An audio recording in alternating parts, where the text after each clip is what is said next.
আল্লাহ পাক আজকে আপনাকে হয়তো 1 কোটি টাকা দিয়েছেন, কালকে আল্লাহ না করুক 1000 টাকার জন্য মানুষের কাছে হাত পাততে বাধ্য করতে পারেন আল্লাহ পাক। এমনও কিন্তু দিন আসতে পারে, দিন সবার সবসময় সমান থাকে না। আজকে আপনার কাছে 1 কোটি টাকা আছে, কিছু মনে হচ্ছে না, কালকে কে জানে আল্লাহ না করুক যে 1000 টাকা কারো কাছে চাইতে হচ্ছে, 1000 টাকার জন্য ঠেকে গেছেন, হতে পারে না? তো রিজিককে মানুষ তাজিম না করলে রিজিক দূরে চলে যায়। দুটো বিষয় খেয়াল রাখবেন, দুটো বিষয়। এক হচ্ছে মাঝে মাঝে মনের মধ্যে কিছু আমল করার ইচ্ছা আসে না? মনে হলো যে আচ্ছা একটু 10টা আয়াত পড়ি, মনে আসে না মাঝে মাঝে? এমন মনে হয় না? ওই সময় এই যে মনের মধ্যে যে এই ইরাদাটা জাগ্রত হওয়া, এটাকে আমরা বলি ওয়ারিদ। অন্য ভাষায় আপনি বলতে পারেন মেহমান। কি বলতে পারেন? এটা আল্লাহর পক্ষ থেকে আপনার কলবের মধ্যে মেহমান হিসেবে এসেছে। এখন আপনি যদি আমলটা করেন, সেই মেহমান বারবার আপনার কলবে আসবে। যদি আপনি ওই সময় আমলটা না করেন, মেহমান চলে যাবে, মেহমান অসম্মানিত হলে পরে আর আসবে না। একইভাবে রিজিক আল্লাহ পাক দিয়েছেন, এর তাজিম যদি করতে পারেন রিজিক বেশি আসবে। রিজিকের তাজিম সম্মান করতে না পারলে রিজিক আসবে না, বেশি কমে যাবে। উসমান রাদিয়াল্লাহু আনহু সবচেয়ে ধনী ছিলেন না? কেন জানেন? কেন? এটা কি জানেন কেন ধনী ছিলেন? একে তো তিনি প্রচুর দান সদকা করতেন, এটা তো আপনারা জানেনই। আরেকটা জিনিস অনেকে জানে না, তিনি উটের পিঠে বসেছিলেন, কিছু একটা খাচ্ছিলেন, এই 2-1টা দানা পড়ে গেছে নিচে।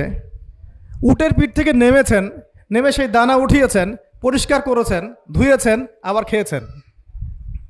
তার এই 2-4টা দানার কোনো কিন্তু মানে পরোয়া না করলেও চলে, তার প্রচুর অর্থ সম্পদ আছে। এত অর্থ সম্পদ যে তাবুক যুদ্ধের দিন 30,000 সেনাবাহিনীর দায়িত্ব নিয়েছেন। 30,000 সেনাবাহিনীর দায়িত্ব নিয়েছেন। সেনাবাহিনী যাবে, থাকবে, খাবে, তাঁবু টাঙাবে, সব দায়িত্ব তার। 30,000 সেনাবাহিনীর দায়িত্ব নেওয়া কি চারটাখানি কথা? তো এই সাহাবী এই কয়েকটা খাবারের দানা উঠিয়ে খেলেন। নবী সাল্লাল্লাহু আলাইহি ওয়াসাল্লাম বলেছিলেন যে তোমাকে আল্লাহ পাক রিজিক বাড়িয়ে দিবেন না কেন? তুমি রিজিকের যে তাজিম, যে সম্মান তুমি করো, এর বদৌলতে আল্লাহ পাক তোমাকে বেহিসাব রিজিক দিবেন। দুইটা বিষয় খেয়াল রাখবো। আমলের মেহমান হৃদয়ের মধ্যে আসলে তাকে ফিরায় না দেওয়া, তাহলে সেই মেহমান কিন্তু আর আসবে না। মেহমানকে মূল্যায়ন করলে মেহমান বারবার আসবে ইনশাআল্লাহ। আর রিজিকের তাজিম না করলে রিজিক কিন্তু আপনার ঘরে বেশি বেশি আসবে না। এমনি তো হারামের যুগ, এমনি সুদের যুগ, এমনি ঘুষের যুগ। অলমোস্ট এভরি ফ্যামিলি সুদখোর এখন, অলমোস্ট এভরি ফ্যামিলি। মেয়েরা স্পেশালি যারা শাশুড়ি টাইপের, আপনারা মাইন্ড করেন না, তাদের সাইকোলজি যে এতই নিচে নেমে গেছে এখন যে আমার মেয়ে জাহান্নামে যায় যাক, হ্যাঁ আমার মেয়ে জাহান্নামে যায় যাক, সমস্যা নাই, দুনিয়াতে সে যেন ভালো থাকে। এটা কেন বললাম? একটা সুদখোরের ঘরে তুলে দিতে সে দ্বিধাবোধ করতেছে না, একটা দুর্নীতিবাজের ঘরে তুলে দিতে দ্বিধাবোধ করতেছে না, একটা ঘুষখোরের ঘরে তুলতে দ্বিধাবোধ করতেছে না, হ্যাঁ একটা মানে কি বলবো মাদক সেবী, ড্রাগ অ্যাডিক্টেড বা এই যে আর কি বলবো ফাসেক জালেম, এই ধরনের ঘরে উঠাই দিতেও সে দ্বিধাবোধ করছে না। 5তলা বাড়ি চাই আমার, আর কি আমার মেয়ে 5তলা বাড়ি থেকে সুখে থাকবে। এই যে সুখের ডেফিনেশন এখানে দিয়েছেন আপনারা। এই জন্য কত হাজার হাজার মেয়ের জীবন নষ্ট করে দিয়েছেন আপনারা। আমার কথা মাইন্ড করে না, হাজার হাজার মেয়ের জীবন মায়েরা নষ্ট করে দিয়েছে, শুধুমাত্র মেয়েদের দুনিয়াবি সুখ এর সংজ্ঞাটা বুঝতে ভুল করার কারণে। এর নাম যদি সুখী হইতো তাহলে অমুসলিমরা সুখী না কেন? পশ্চিমারা সুখী না কেন? ওরা আত্মহত্যা করে কেন? এভাবে মেয়েদের জীবন নষ্ট করেছেন। অথচ অল্প যদি হালাল রিজিকও হতো, আল্লাহ পাক তাকে বরকত দিতেন, সুখে থাকতো। তা আল্লাহ পাক আপনাদেরকে রিজিকের মূল্য বোঝার, তাজিম করার তৌফিক দান করেন, আমিন। তো অনেক ভিতরে চলে যাচ্ছে আমি, সময় আমাদের হাতে আরও শর্ট হয়ে আসতেছে। তো এখানে একটা কথা বলে দিব যে রিজিকের প্রসঙ্গ যেহেতু আসছে, যে হালাল খেতে হবে আমাদেরকে, হারামের দ্বারস্থ হওয়া যাবে না। আপনার স্বামী যদি হারাম খায়, আপনি স্বামীকে বুঝান, তাকে ওই চাকরি ছেড়ে দিতে আপনি উৎসাহিত করেন। আমি আপনাদেরকে একটা অনেস্টির সাথে একটা কথা বলি, যত এই যে প্রশাসনে যত ঘুষখোর আছে, ঠিক আছে, যত দুর্নীতিবাজ আছে, যত মাদক সেবী আছে, মাদকের ব্যবসায়ী আছে, যত সুদখোর আছে, এরা সবাই কেন এই খারাপ কাজগুলো করে জানেন? তার স্ত্রীকে ভালো রাখার জন্যে, তার মাকে ভালো রাখার জন্যে, তার সন্তানদেরকে ভালো রাখার জন্য। তাহলে স্ত্রী হিসেবে, সন্তান হিসেবে, মেয়ে হিসেবে আপনি বলবেন যে আমাদের এইসব ভালোর দরকার নাই আব্বু, হে আমার প্রিয় স্বামী, আমার এসব ভালোর দরকার নাই। হে আমার ছেলে, আমার এসব ভালোর দরকার নাই, তুই হালাল পথে থাক, ওইখানে তুই আমাকে ডাল ভাত খাওয়া, আমি খুশি আছি। এইভাবে আপনারা তাদেরকে মোটিভেট করেন, দেখবেন সমাজে হারাম কমে গেছে ইনশাআল্লাহ।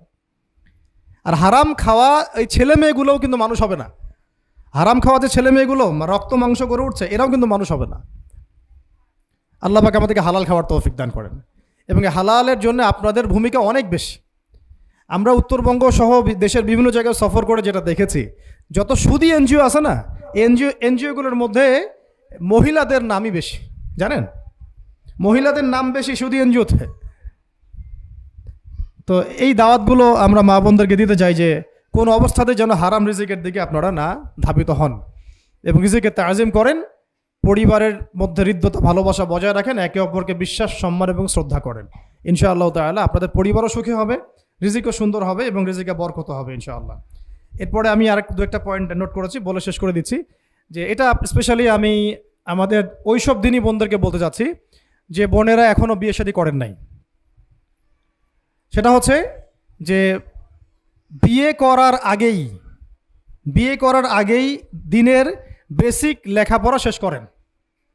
এত পাগল হওয়ার দরকার নেই। চরিত্র হেফাজত হচ্ছে না, রোজা রাখেন, ঠিক আছে? দিনই পড়াশোনা আগে শেষ না করে বিয়ে করতে যায় না। বহু আলেমা যারা মাদ্রাসা লাইনের ছাত্রী ছিল, দিনই পড়াশোনা শেষ না করে বিয়ে পিড়িতে বসার কারণে কেরিয়ার ধ্বংস হয়ে গেছে। বিয়ে পরে করেন, আগে পড়াশোনাটা, তুলনামূলক পড়াশোনাটাকে শেষ করে নেন। তুলনামূলক পড়াশোনা শেষ করতে 18 থেকে 20 বছর বেশি লাগে না। যদি আপনি শুরু থেকে শুরু করেন, একদম 18 থেকে 20 বছর হতে হতে আপনার পড়াশোনা মোটামুটি শেষ হয়ে যাবে। আর যে সাবজেক্টগুলো বললাম আমি, ওইগুলোই বেসিক পড়াশোনা। এখন এটা হয়তো সবার ভাগ্যে নসিব নাও হতে পারে, সেক্ষেত্রে বিকল্প অপশন আমরা যাব। কিন্তু আগে মূলনীতি হচ্ছে একটা লেভেল পর্যন্ত পড়াশোনা করার পরেই বিয়ে করেন, কারণ বিয়ের পরে আপনার যত রেসপন্সিবিলিটি আসবে, এটা তখন পড়াশোনা মেনটেন করা এতটাও সহজ না, প্রায় অসম্ভবের পর্যায়ে পড়ে যায় আর দু একটা বাচ্চা কাচ্চা হয়ে গেলে তো তখন আর কোনো কথাই নাই। তাহলে আপনারা কি আমাদেরকে আয়েশা রাদিয়াল্লাহু আনহার মতো একটা প্রজন্ম দিতে পারবেন না? যদি এটা আপনাদের উদ্দেশ্য হয়, সেক্ষেত্রে কি পড়াশোনা শুরু থেকে করা উচিত না? এখন এই সুযোগটা আমাদের সব বোনদের সামনে হয়তো থাকে না, এই জন্য আমরা বললাম যে বিকল্প অপশনগুলোতে আপনারা দিন শেখার চেষ্টা করেন। আর এরপরে যখন বিয়ে করবেন, পড়াশোনা মোটামুটি শেষ হয়েছে, বিয়ে করবেন, এখন 18-20 বছর বয়স হয়ে গেছে, এখন আল্লাহর ওয়াস্তে দুনিয়াবি বিষয়কে সর্বোচ্চ অগ্রাধিকার দিয়েন না। আজীবন পস্তাবেন, এবং একবার পস্তানো শুরু করলে এই পস্তানো আজীবনও শেষ হবে না।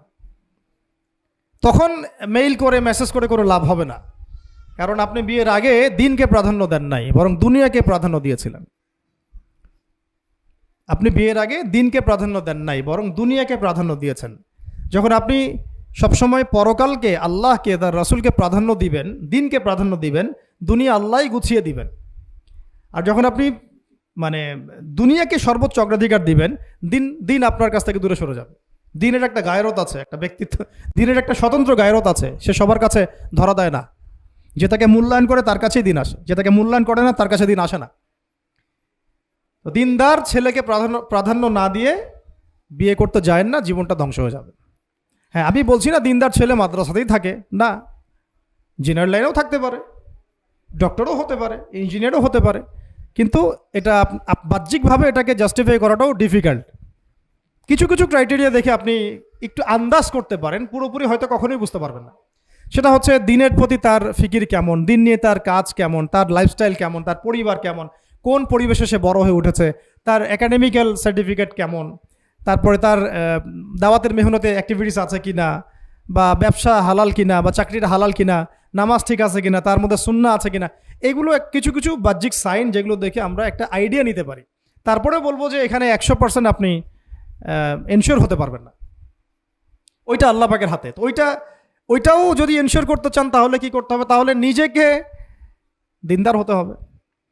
আমি নিজে যদি ভালো দিনদার হই তাহলে ইনশাআল্লাহ আল্লাহ পাক আমাকে দিনদার স্ত্রী দিবেন।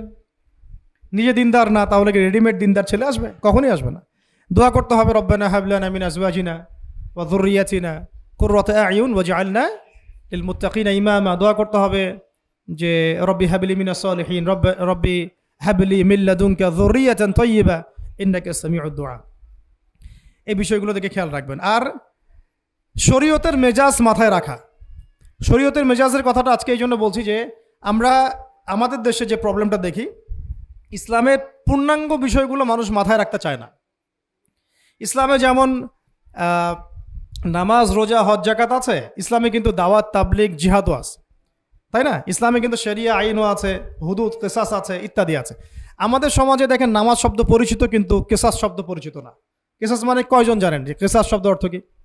অনেকেই জানে না। কিন্তু কেসাস একটা কোরআনের একটা ফান্ডামেন্টাল বিধান যে কেউ যদি আপনার চুরি করে হাত কেটে ফেলতে হয়, কেউ যদি ব্যভিচার করে বেত্রাঘাত করতে হয়, বিবাহিত হলে রজম করতে হয়, কেউ যদি মোরতাদ হয় তারও মৃত্যুদণ্ড শাস্তি আছে, কেউ শাতেমে রাসূলকে গালি দিয়েছে তারও মৃত্যুদণ্ড আছে। এরকম অনেক বিধান আছে, হুদুদ এবং কিসাস আছে। হত্যার বদলে হত্যা, চোখের বদলে চোখ, জানের বদলে জান। আমাদের সমাজে এগুলো পরিচিত না। নামাজ পরিচিত কিন্তু, তাসবিহ তাহলিল পরিচিত, ঠিক আছে? এরকমই সমাজেও বহু বিবাহ এটা অপরিচিত। হ্যাঁ, আপনি একটা বিয়ে করে বাইরে 4টা 5টা 6টা মেয়ের সাথে খারাপ সম্পর্ক করলে সমাজ এটাকে প্রমোট করে, এটাকে কাছে আসার গল্প নাম দেয় আর কি। কিন্তু একটা মেয়ের পুরো জীবনের রেসপন্সিবিলিটি আপনি নেবেন হালালভাবে, তখন সমাজ আপনাকে বাঁকা চোখে দেখবে এবং বিতর্কিত করবে। তো আমরা এখনও ওই ইসলামের ওই মেজাজে যাইতে পারি নাই। আমার মেয়েকে বড় করার সময় এটা তার মাথায় ছোট থেকে দেওয়া উচিত যে হ্যাঁ, ইসলামে কিন্তু বহু বিবাহের ব্যাপারও আছে, ওকে ওইভাবেই ওই মেজাজেই বড় করা উচিত। এখানে আরেকটা প্রশ্ন আসতে পারে যে এটা তো ঐচ্ছিক। অবশ্যই ঐচ্ছিক, কেউ চাইলে করতে পারে, কেউ চাইলে নাও করতে পারে, সবার উপর এটা ফরজ না, কখনোই না। এবং এটাকে আমরা বড় বড় স্কেলে এটাই সুন্নত এটাও বলতে পারবো না। ওইটা একটা নির্দিষ্ট প্রেক্ষাপটে অ্যাপ্লাই করার বিষয় ছিল। যেমন উহুদের যুদ্ধ হয়ে গেছে, অনেক মেয়ে এতিম হয়ে গেছে, এখন এই মেয়েগুলোর দায়িত্ব কে নিবে? বহু বিবাহের ব্যাপারটাতে আসলো তখন সূরা নিসার আয়াত যে তোমরা এখন পছন্দ হলে মাসনা সুলাসা রুবা করতে পারো। এটা কাউকে ফরজ করা হয় নাই, কারো উপরে ফরজ করা হয় নাই। যার সামর্থ্য আছে তোমরা করতে পারো, খালাস। ওই মেয়েগুলোর দায়িত্ব নিয়ে নেওয়া হলো রাষ্ট্রীয়ভাবে, এবং তারা সম্ভ্রম পেল, সম্মান পেল, গার্ডিয়ানশিপ পেল, তাদের সমস্ত অধিকার ফিরে পেল। এটা ইসলামের একটা বিধান আছে। একেবারে এটাকে বাদ দিয়ে এটাকে অস্বীকার করা, কুফরি করলে কিন্তু কোরআনের সাথে আপনার কুফরি হয়ে যাবে। আপনার নিজস্ব রুচিবোধ থাকতে পারে যে আমি এটাকে পছন্দ করি না, সেটা আপনার ডিসিশন, এটা কোনো সমস্যার কিছু নাই। এমনকি ইসলাম আপনাদেরকে বলেছে যে মেয়ের অনুমতি ছাড়া তাকে বিয়েও দেওয়া যাবে না। সবার নিজস্ব জায়গা থাকতে পারে, কিন্তু ইসলামের প্রত্যেকটা বিধানকে মাথায় রাখা যে এটা ইসলামের একটা অংশ। না হলে আমরা অনেক সামাজিক সমস্যার সমাধান দিতে পারবো না। বাংলাদেশে এখন 6 লক্ষ মেয়ে আছে যারা এতিম, অবিবাহিতা, বিধবা, আরও বেশি। আমরা রাষ্ট্রীয়ভাবে তাদের কোনো ব্যবস্থা করতে পারবো না, সম্ভব না। তো এইখানে মেয়েদেরকে, যেহেতু মেয়েদের মধ্যে আমি কথাগুলো বলছি, এই জন্য আমি এই কথাটা টাচ করলাম যে ইসলামের পূর্ণাঙ্গ বিষয়গুলো আমাদের মাথার মধ্যে রাখা, যে আমাদের যেন এমন কোনো বিষয়কে অস্বীকার করে না বসি যেটা আবার আমাকে ইমান থেকে বের করে দিবে। আমার নিজের আমল না হতে পারে, আমি নিজে সেটা পছন্দ না করতে পারি, বা আমার মতামত থাকতে পারে, সেটা আলাদা ইস্যুস। কিন্তু ইসলামের বিধানগুলোকে আমরা কোনোভাবে যেন ডিনাই করতে না যাই, এটা আমাদের মাথায় রাখতে হবে। আর এটা সমাজের কল্যাণের জন্যই আল্লাহ রাব্বুল আলামিনের পক্ষ থেকে একটা এখতিয়ার দেওয়া হয়েছে। আর 2টা বিষয় বলে শেষ করে দিচ্ছি, সেটা হচ্ছে ওই যে ইলমের কথা বলেছিলাম শুরুতে, এর সাথে আমি আমার ব্যক্তিগত জীবন থেকে বলছি। আর 3টা জিনিস ইলমের সাথে খুব বেশি কানেক্টেড, এটা মাথায় রাখবেন। একটা হচ্ছে আদব। একটা কি? আদব। আদব রক্ষা করতে না পারলে ইলম অর্জন করতে পারবেন না। তাই আদব রক্ষা করার জন্য আমাদেরকে ওই জেনারেল লাইনে পড়াশোনার মেজাজটা ত্যাগ করে আসতে হবে। আমরা ওইখানে যে মেজাজে পড়াশোনা করি, ওই মেজাজটা আমাদেরকে একটু কর্পোরেট হতে শেখায়। মানে আমি বেতন দিয়েছি 500 টাকা, আমি 500 টাকার ক্লাস পাইলাম না কেন, তাই না? মেজাজটা এরকম আর কি। অথচ এখানে ওস্তাদের দোয়া নেওয়ার জন্য আমাদেরকে সিরিয়ালে দাঁড়িয়ে থাকতে হবে। এটা হচ্ছে এই প্ল্যাটফর্ম, এটা হচ্ছে ওই অন্য জায়গা। এখানে একজন নবী হয়েও মুসা আলাইহিস সালাম যুগের পর যুগ হাঁটছেন এমন একজন ব্যক্তির সাক্ষাতের জন্য যিনি তার চেয়ে বেশি জ্ঞানী।